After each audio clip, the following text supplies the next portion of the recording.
क्योंकि आपकी सियासत नवाज शरीफ के नाम से शुरू होती है।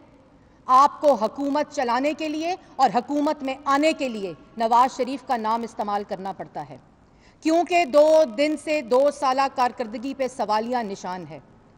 क्योंकि चीनी और आटे की करप्शन में चीनी चोरों को इमरान साहब ने चार्टर जहाज में बिठाकर NRO देकर मुल्क से फरार कर दिया है। क्योंकि मुल्क की तरक्की 5.8% जो नवाज शरीफ का पाकिस्तान था वो -0.4% पे पहुंच चुकी है। क्योंकि मुल्क के अंदर महंगाई 3% से 13% हो चुकी है। क्योंकि मुल्क के अंदर 13,000 अरब का कर्जा पाकिस्तान की आवाम के नाम पर लेकर मुल्क को IMF के हवाले कर दिया गया है। क्योंकि आज इनकी करप्शन, इमरान खान के फैसलों की वजह से चीनी मुल्क में 52 रुपए नहीं 110 रुपए किलो मिल रही है। आटा मुल्क के अंदर 33 रुपए नहीं 78 रुपए फरोख्त किया जा रहा है। इनकी करप्शन, इनकी फैसले, और रोज इजलास क्या बुलाते हैं कि हम नवाज शरीफ को बुला रहे हैं वापस। नवाज शरीफ मुल्क का 3 दफ़ा मुंतखब वज़ीर आज़म है, जिसने पाकिस्तान के अवाम की खिदमत की है, नौजवान नस्ल की तरक्की का इंतज़ाम किया है, और जिन मंसूबों पर आप आज तक तख्ती लगा रहे हैं वो नवाज शरीफ का तोहफ़ा है। और नवाज शरीफ मुल्क से इलाज कराने कानूनी तरीके से और पंजाब हुकूमत की इजाज़त से गया है। अगर आपने इबरत का निशान बनाना है तो बनाए यास्मीन राशिद को। अगर आपने इबरत का निशान बनाना है तो बनाए सर्विसेज हॉस्पिटल के हेड को और उस पूरे बोर्ड को जिसने रिपोर्ट में लिखा कि हम नवाज शरीफ का इलाज पाकिस्तान में नहीं कर सकते। लेकिन मैंने जैसे पहले कहा कि आपको नवाज शरीफ का नाम इस्तेमाल करना पड़ता है अपनी नाकामी और करप्शन से नज़र हटाने के लिए। जब आपकी कारकर्दगी पे सवाल होता है तो नवाज शरीफ का नाम इस्तेमाल करना पड़ता है। जब आपको अपनी कारकर्दगी दिखानी होती है तो नवाज शरीफ के मंसूबों पर तख्ती लगानी होती है। और उसके साथ साथ एक और बात मैं कहना चाहती हूं कि नैब न्याजी गठजोड़, नैब न्याजी गठजोड़ के ऊपर मुस्लिम लीग नून ने नहीं, सुप्रीम कोर्ट ऑफ पाकिस्तान ने, ह्यूमन राइट्स वॉच ने सवालिया निशान उठाया है। इस्लामी नज़रियाती काउंसिल ने और तमाम कानूनी माहिरीन ने कहा है कि नैब बदनीयती के ऊपर सियासी मुखालफीन का मीडिया ट्रायल करती है, सियासी इंतकाम के लिए इस्तेमाल हो रही है। और उन सवालिया निशानात के बाद अब ये फैटफ के अंदर वो तमाम चीज़ें लाना चाहते हैं जिनसे ये सियासी मुखालफीन को एक दफ़ा फिर इंतकाम का निशाना बनाए। वो कानून जो पाकिस्तान की आवाम के फंडामेंटल राइट्स के मुनाफी होगा उस पे पाकिस्तान मुस्लिम लीग नून डट कर आवाज़ उठाएगी। वो कानून जो मुल्क के तरक्की के खिलाफ होगा मुस्लिम लीग नून डट कर आवाज़ उठाएगी। और मनी लॉन्ड्रिंग का उनको फिक्र होना चाहिए जो 13,000 अरब का कर्जा खा गए, जो 120 अरब BRT के खा गए, जो मुल्क के अंदर खरबों खा गए आवाम की चीनी के नाम पर, जो मुल्क के अंदर पाकिस्तान की आवाम के आटा रोटी के नाम पर खरबों खा गए। मनी लॉन्ड्रिंग वो पैसा हो रहा है जो इस वक्त पाकिस्तान की आवाम की जेबों से निकलकर दूसरे मुल्क भेजा जा रहा है। जहांगीर तरीन को बुलाएं, तमाम कानूनी मुतलका ऑप्शंस को इस्तेमाल करके जिनको रात के अंधेरे में आपने चार्टर जहाज में लंदन भेजा। इबरत का निशान बनाएं अपने वजीरों को, अपने लोगों को जिन्होंने कहा कि हम नवाज शरीफ साहब का इलाज नहीं कर सकते। और शहजाद अकबर साहब, तकरीरें करने से बेहतर है, झूठ बोलने से बेहतर है कि आप वज़ीर ख़ारजा शाह महमूद कुरैशी साहब से मशवरा करें और उनसे पूछें जिन्होंने तहरीरी ख़त लिखा शहबाज शरीफ साहब को अपोजिशन का जो किरदार रहा है फैटफ के बिल्स की लेजिस्लेशन के ऊपर, उनको कहें कि आपको वो ख़त दिखाएं जिसमें उन्होंने लिखा कि अपोजिशन ने जिम्मेदारी का मुजाहरा किया है और उन्होंने कहा है कि जिस जिम्मेदारी का मुजाहरा किया उससे फैटफ की लेजिस्लेशन हुई और इंशाल्लाह पाकिस्तान ग्रे लिस्ट से निकलेगा।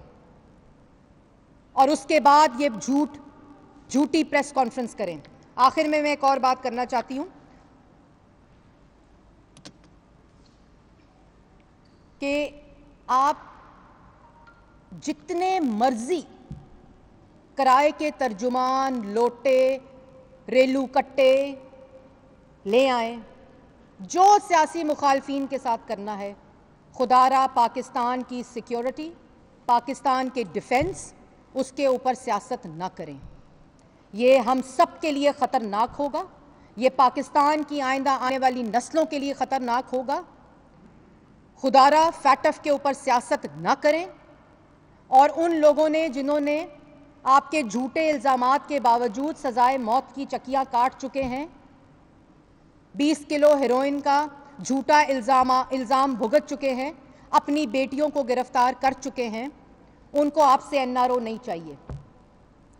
और जैसे मैंने पहले कहा था कि मैं एक दफ़ा फिर चैलेंज करती हूं, आप एनआरओ किसको दे रहे हैं? आपसे एनआरओ मांग कौन रहा है? आपसे एनआरओ डिमांड कौन कर रहा है? सिलेक्टेड वजीर आजम। आपके पास कोई मैंडेट नहीं है एनआरओ देने का। आपको मैं चैलेंज करती हूं, आपके इन झूठे तर्जुमानों को चैलेंज करती हूं, आपके स्पोक्स पर्सन को मैंने चैलेंज किया था कि नाम बताएं किसने आपसे एनआरओ मांगा है, और हमें मत बताएं कि हमने फैटफ के बिल्स पर क्या करना है। आपसे ज्यादा इल्म और तजर्बा हमारे पास है, और अगर आपके पास दम है तो करें अदालतों में पेश सबूत, बताएं अवाम को कि आपसे एनआरओ कौन मांग रहा है, बताएं कि इस प्रोजेक्ट के अंदर जिन पर आप तख्तियां लगा रहे हैं, क्यों शहबाज शरीफ की मेट्रो आज तक चला रहे हैं, क्यों नवाज शरीफ के एनर्जी के प्रोजेक्ट्स जिसने पाकिस्तान की आवाम को अंधेरों से निकाला क्यों चला रहे हैं, बंद क्यों नहीं करते? अगर वो करप्शन पे मबनी है, अगर उन मंसूबों से मनी लॉन्ड्रिंग हुई है, तो क्यों मोटरवे पे सफ़र करते हैं, क्यों मोटरवे को बंद नहीं करते? आप जिस मंसूबे को हाथ लगाते हैं वो नवाज शरीफ का मंसूबा है। आप जिस मंसूबे पे तख्ती लगाते हैं वो नवाज शरीफ का मंसूबा है। आपने सीपैक को कंट्रोवर्शियल करने की कोशिश की, क्योंकि सीपैक के साथ पाकिस्तान की आइंदा आने वाली नस्लों का फ्यूचर जुड़ा था, मुस्तकबिल जुड़ा था, मुल्क की तरक्की का मुस्तकबिल जुड़ा था। क्यों बंद नहीं करते? क्यों मुल्क के खिलाफ साजिश कर रहे हैं? क्योंकि आपको ये टास्क दिया गया है 23 फॉरेन फंडिंग अकाउंट्स, जिसका आपने जवाब नहीं दिया, जो आपने खुफिया तरीके से पाकिस्तान में पैसा मंगवाया, जिसके ज़रिए आप पाकिस्तान की आवाम के ख़िलाफ़ दुश्मनी कर रहे हैं, उसका जवाब तो आपको देना पड़ेगा। बाकी भूलिएगा ना, मैं आपको आज चैलेंज करके जा रही हूँ, आपके इन किराए के तर्जुमानों को चैलेंज करके जा रही हूँ कि बताएं एनआरओ किसने मांगा है। और जो मनी लॉन्ड्रिंग, जिससे मैंने पहले कहा कि मनी लॉन्ड्रिंग को इंसर्ट ऑपोजिशन ने कराया कि इसको टेरर फाइनेंसिंग के साथ जोड़ के इंसर्ट किया जाए फैटफ बिल के अंदर, वो आपने नहीं कराया, क्योंकि आप तो आजकल मनी लॉन्ड्रिंग में मसरूफ हैं। और ये रोज़ डुगडुगी बजाने से बेहतर है कि पाकिस्तान की आवाम को रोज़गार दें, मुल्क को तरक्की दें। हमने तमाम जवाबात अदालत में जमा करा दिए हैं। नवाज शरीफ साहब की सेहत के ऊपर रिपोर्ट हर महीने पंजाब हुकूमत को जमा होती है। अभी पिछले महीने हमने जमा करवाई है, जो कोर्ट का ऑर्डर था। और झूठ बोलकर आप नवाज शरीफ की सेहत पर सियासत तो कर सकते हैं, लेकिन एक ईंट नवाज शरीफ जैसी लगाना अल्लाह ताला ने आपकी किस्मत में नहीं रखा। इसलिए ये झूठे बयानिए को, चाहे वो खारजा पॉलिसी हो, चाहे मुल्क की मईशत हो, चाहे मुल्क का डिफेंस हो, चाहे मुल्क की सिक्योरिटी इश्यूज़ हो, चाहे मुल्क की डेवलपमेंट हो, चाहे मुल्क की तरक्की हो, आपने हर शोबे को तबाह किया। एक सोची समझी साजिश के तहत आपने हर वो फैसला किया जिससे मुल्क का हर शोबा तबाह हो, मुल्क की तरक्की रुक जाए, मुल्क के अंदर बिजनेस ख़त्म हो जाए, मुल्क के अंदर रोज़गार ख़त्म हो जाए, मुल्क के अंदर हर किस्म की तरक्की मुंजमद हो जाए। और आखिर में आपने अवाम का आटा और चीनी भी चोरी कर लिया, पेट्रोल चोरी कर दिया। आज अवाम के पास पैसे नहीं है कि वो दवाइयाँ ख़रीद सके जो 500% महंगी हो गई। इसलिए खुदारा पाकिस्तान के सिक्योरिटी इशूज़ पर, पाकिस्तान की खारजा पॉलिसी पर, पाकिस्तान की सफारतकारी पर, पाकिस्तान की मईशत पर सियासत न करें। सियासत करनी हमें भी आती है, लेकिन हम एक ज़िम्मेदार तरीके से जो पाकिस्तान के नेशनल इंटरेस्ट के इश्यूज़ हों उन पे हमें सियासत करना सिखाया नहीं गया, और हर बात का, हर झूठ का इसी तरह जवाब मिलेगा और आपके जवाब के हम मुंतज़िर रहेंगे। मैडम, आप पाकिस्तानी अवाम की अद्वियात की फिक्र कर रही हैं, लेकिन हुकूमती वज़रा ये कहते हैं कि नवाज शरीफ ने कुछ ऐसी अद्वियात इस्तेमाल की थी जिससे उनकी हालत बिगड़ गई और मेडिकल रिपोर्ट बनवाने के लिए सब कुछ किया गया था, इसकी तहकीकात होंगी। फिर वो ये कहते हैं कि मियाँ साहब जो है वो लंदन में कॉफ़ी पी रहे हैं, जब वो गए थे उनकी हालत ऐसी नहीं थी और अब वो घूम फिर रहे हैं। तीसरा, उन्होंने ये भी कहा कि बरतानिया के साथ रब्ता किया गया था पहले भी, और अब दोबारा से जो है मियाँ साहब को वापस आने के लिए बरतानिया अथॉरिटीज़ के साथ जो रब्ता किया जा रहा है। देखिए, पहली बात तो यह है कि अगर कोई ऐसा शुबा है तो जेलों में डाल दें अपने वज़ीरों को और अपने डॉक्टर्स को, जेलों में डाल दें उस बोर्ड को जिसने सिफारिश की थी कि नवाज शरीफ साहब का इलाज नहीं हो सकता। आज कहा गया हम इबरत का निशान बनाएंगे, बनाएं इबरत का निशान यास्मीन राशिद को, बनाएं इबरत का निशान पंजाब हुकूमत को, उस्मान बुज़दार को, बनाएं इबरत का निशान उन तमाम पूरे डॉक्टर्स जो उस बोर्ड का हिस्सा थे, जिनकी बैंक अकाउंट्स, जिनकी टेलीफोन कॉल्स आपने रिकॉर्ड की और आपने ये पता लगाने की कोशिश की कि ये साथ मिले हुए हैं।